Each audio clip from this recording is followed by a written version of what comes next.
zdravím všechny, moc rád bych vás přivítal u mého videa. Bude to projekt do arénky. Bohužel situace v arénkách je taková, že lidi tam chodí s čím se jim chce a pak ta arénka vypadá tak, jak vypadá. Takže dneska bychom si ukázali aspoň trochu, jak má vypadat postava do arény. Vyexpíme si a natočíme bonusy a pak proběhne soutěž vlastně o tady tuhle postavu a i s výbavou.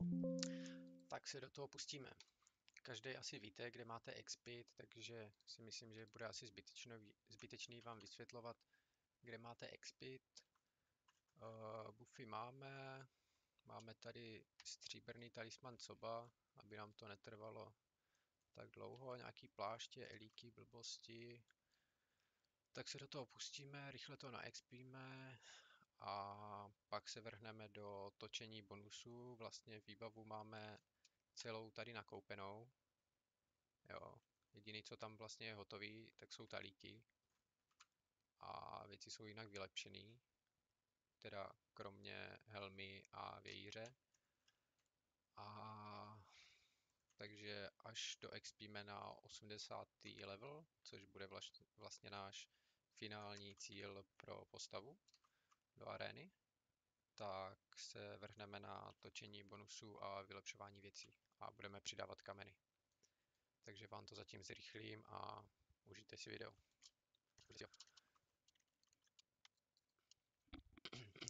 Tady jenom další poznámka. Budeme hrát šamana dračí moci. Nebudeme hrát léčitelství, ale budeme hrát dračí moc. Do arény se hodí i šaman na léčitelství, ale těch do arény není potřeba tolik.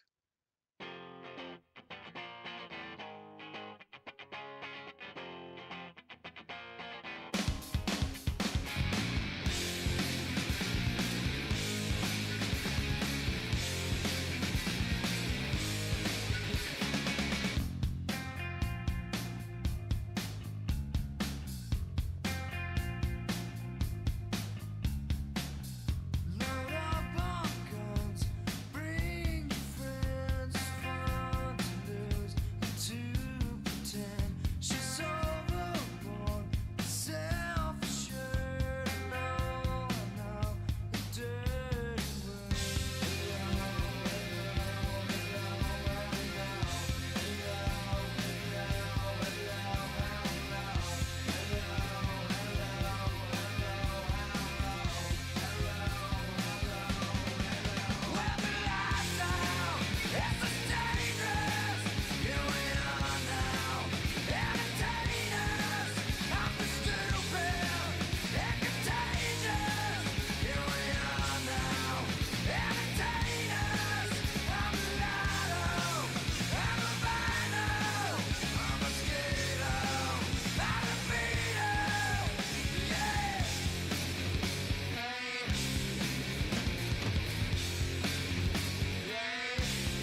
80. level, takže šamanka už bude do expená. Rozdělíme schopnosti, naexpíme ještě pár zkušeností, aby jsme mohli přečíst knížky, takže dáme tady asi ještě jedno cháčko projedeme a můžeme se pomaličku vrhnout na točení výbavy.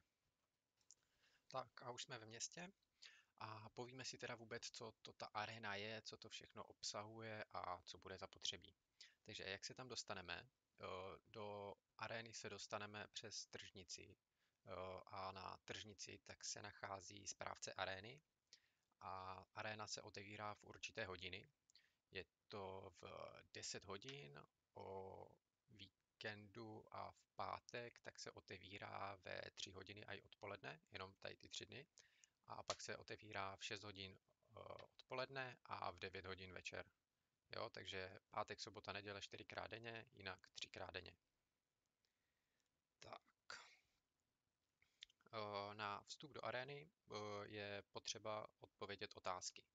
Jo? Aréna se vždycky otevírá 5 minut před zahájením, takže je zapotřebí tam být vždycky 55. Pokud jdete na 9, je zapotřebí tam být 8:55. Je to v podstatě na čas, protože musíte odpovědět mezi prvníma 25 lidma, který to pustí do té arény. Pak je naplněná kapacita a už se tam nedostanete, pokud někdo arénu neopustí a vy byste vlastně nahradili jeho místo. V aréně je 31 kol po 1 minutě. Jo, vždycky se pustí po 1 minutě se pustí vlna. Jsou tam nějaké mobky a během té minuty byste je měli zabít, abyste byli schopni a byli nachystaní vlastně na další vlnu a byli schopni je zase zabíjet. Některé mobky tam jsou takové jakože specifické, že třeba odhazují, nebo jsou tam i jakože lukostřelci, ale tak to není nic jakože úplně speciálního. Akorát na některé ty mobky tak se chodí ke kraji. Jo, je to celkem důležitý, protože by se to pak prostě neutáhlo, že těch mobek je hodně nebo dávají plošný poškození. Ideální sestava do arény je za mě teda asi 4x healer, jeden ninja lukař, který by vlastně tahal bose, vlastně healeři, tak ti by měli tahat jakože mobky a zbytek šamani drakové, jo, to je ideální sestava.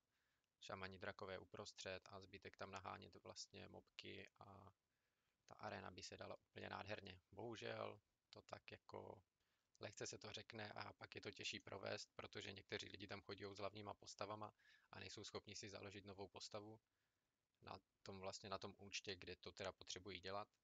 A pak ta arénka je teda těžší a lidi, co mají vlastně výbavy, mají hotový šamany, tak pro ně to je jenom těžší, mají větší spotřebu požehů a větší spotřebu grálu, protože to vlastně skoro všechno tankují oni a někteří lidi se tam pouze vezou.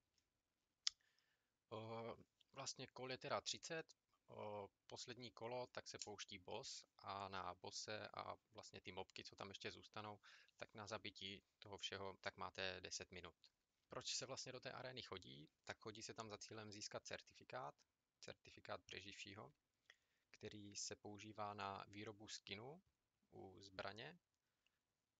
Můžete tam dostat libovolný bonus od 2% do 20%, na lidi to je od 1% do 5%, a nebo z toho můžete vytvořit skin na brnění, kde můžete získat 2% na Yank, Drop a BZK a maximum je 6% na BZK, Drop a Yank. A dál se to teda vlastně hlavně používá na barvení brnek a chytinových zbraní. Jo, vlastně tím obarvováním těch brnění, BSek, šelek a dračích brnění, tak se dá velice krásně vydělat. Dále, co budeme potřebovat do arény, tak budeme potřebovat vlastně požehy. Jo? To bude naše nedílná součást, bez kterých se tam prostě neobejdeme. Další, co budeme potřebovat, tak jsou svaté grály, které najdeme v item shopu. Kde jsou tady na první stránce 30 kusů, tak stojí 90 SDček, jo, což máte 30 kusů, je to necelá ani ne miliarda, jako jo. Takže vlastně a těch 30 kusů tak vám vydrží jako na delší dobu. Takže vůbec bych se nebál investovat tady do 30 kusů a nekupoval bych tady nějakých 5 kusů, jo, protože když si to spočítáte, je to úplně cenově někde jinde. Další, co budeme potřebovat, tak elíky na inteligenci, elkový, a elíky na rychlost kouzel, elkový. Jo, můžeme mít klidně ještě elíky třeba na obratnost, ale třeba další elíky bych vůbec nedával, je to jako zbytečný. Tak, povíme si, co tam teda v aréně vůbec platí za bonusy, na jaké rasy se teda soustředit a tak dále. Takže bonusy tam platí na všechny rasy, kromě keskirů, do maximální hodnoty 50%. Jo, což znamená prostě, že můžete, že když budete mít třeba na ďábli 60%, tak se vám stejně prostě bude počítat jenom 50, jo, takže zbytečný si dávat nad 50%. Na rasu, tak tím myslím, že bonus platí i na příšery. Na průmku a schopnosti vůbec nefungují. Dále, co tam budeme potřebovat, odvrátit tělesný útok a vyhnutí šípů. To funguje do maximální hodnoty 20%. 20% odvrátit, 20% vyhnutí proti šípům. Dále budeme potřebovat šanci proti omráčení. Jo, šanci, jo, vlastně, to kecám, ochranu proti bezvědomí, jo, protože lukostřelci tak tam dávají stuny, což je to fakt potřeba, jo, protože když dostanete ten stun, jde jich po vás víc, tak nemáte šanci si dát požeh a prostě umřete. Dále, co budeme používat za talíky, tak budeme používat talíky na inteligenci. Tady máme s hodnotou útoku, co se dá dělat, nesehnal jsem nic lepšího za přijatelnější cenu. Tady ve štítu máme s ďáblem, což je úplně paráda, a v botách máme životní energii, která nám je vlastně víceméně k ničemu, protože v aréně dostáváte damage vlastně procentuální, není to podle žádné obrany, je to prostě procentuální a mobky vám tam způsobují 10% damage. Jo. A to bude zatím asi teda všechno, my se vrhneme do přidávání bonusů a přidávání kamenů. A to vám asi taky teda zrychlím nebo nějak sestříhám, ať vás tady úplně nezdržu.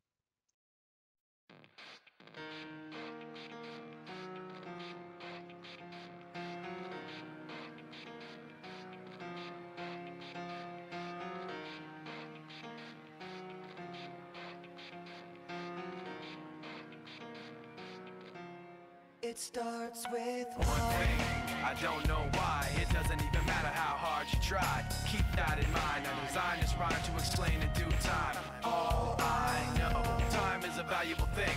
Watch it fly by as the pendulum swings. Watch it count down to the end of the day. The clock takes life away. It's so unreal. Didn't look out below.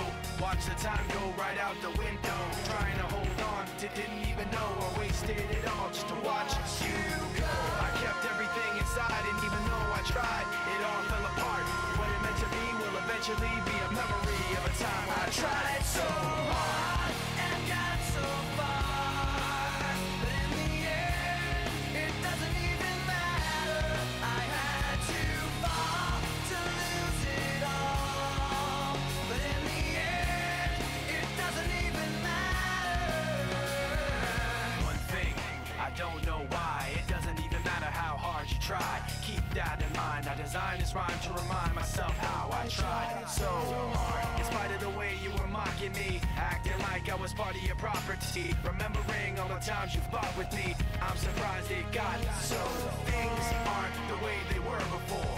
You wouldn't even recognize me anymore. Not that you knew me back then, but it all comes back to me in the end. You kept everything inside, and even though I tried, it all fell apart. What it meant to me will eventually be a memory of a time when I tried so hard and got so far, but in the end, it doesn't even matter. I had to fall to lose it all, but in the end, it doesn't even matter. I put my trust in you, just as far as I can go. For all this, there's only one thing you should know. I trust in you, pushed as far as I can go. For all this, there's only one thing you should know. I tried so hard and got so far, but in the end, it doesn't even matter. I had to fall to lose it all, but in the end, it doesn't even matter.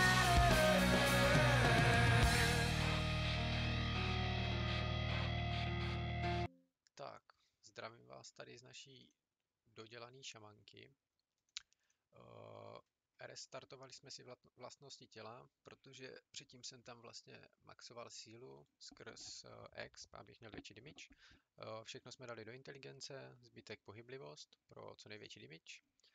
Výbavu máme hotovou.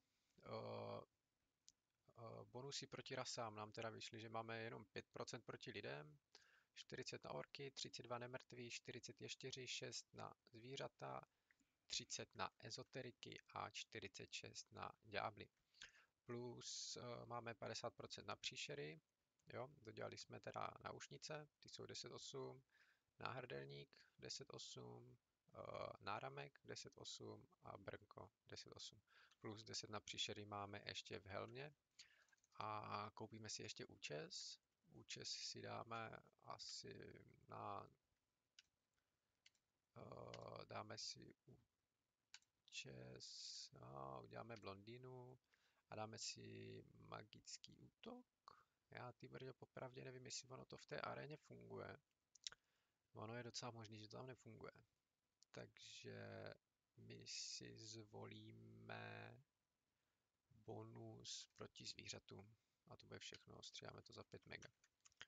Jo, takže vlastně bonusy jsou nyní aktuální, plus máme na vyhnutí šípu 25%, na odvrátit teda jenom 10%, co se dá dělat, ale postava by měla být hotová. Jo, takže ji zaparkujeme před arénu a povíme si, jak bude možné tuhle postavu získat. Nebylo to úplně nic drahýho, jo. Jsou tady vlastně jenom helma, 2 talíky na inteligenci, štít, boty a pak jako takový víceméně bordel, jo. Dejme tomu 4 miliardy, je taková investice celková, jo. A návratnost máte za 4 arény, jo. Jedna aréna vás vyjde na 40 minut, takže návratnost máte za nějaký 2,5 hodiny, což jako mně přijde úplně jako nesmysl. A vrhneme se teda k podmínkám, abyste se mohli zúčastnit soutěže o tady tuhle šamanku.